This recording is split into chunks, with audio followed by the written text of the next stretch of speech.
Je reviens des courses, les bras chargés jusqu'au cou, j'arrive devant la porte et je dis à mon fils de l'ouvrir. Il a peut-être 7 ans, il a jamais vu une vieille serrure de sa vie.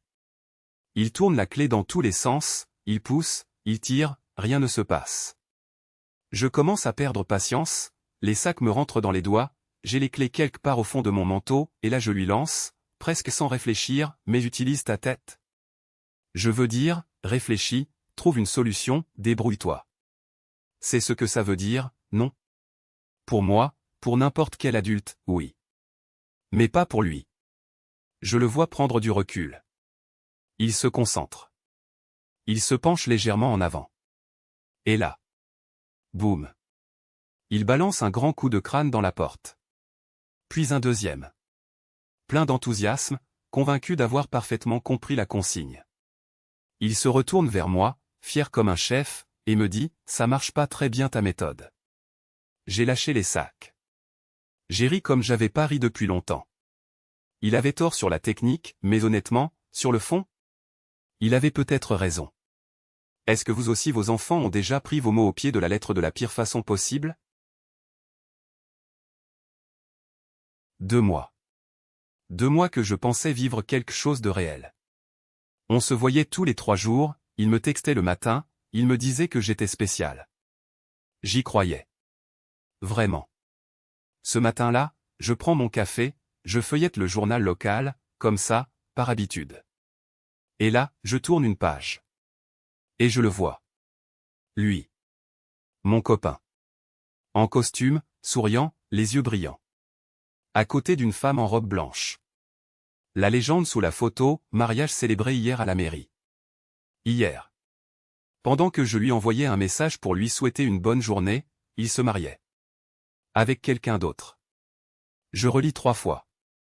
Je crois que mon cerveau refuse de comprendre. Mon cœur, lui, il a compris tout de suite. Je sens la tasse trembler dans ma main. Tout s'effondre en quelques secondes. 2 mois de mensonges. 2 mois d'une double vie parfaitement orchestrée. Il ne m'a jamais dit qu'il existait une autre femme dans sa vie. Encore moins qu'il allait l'épouser. Et la question qui me hante depuis, est-ce elle sait que j'existe? Est-ce que vous auriez appelé, ou vous seriez juste parti en silence? Ma chef m'est tombée dessus sans prévenir.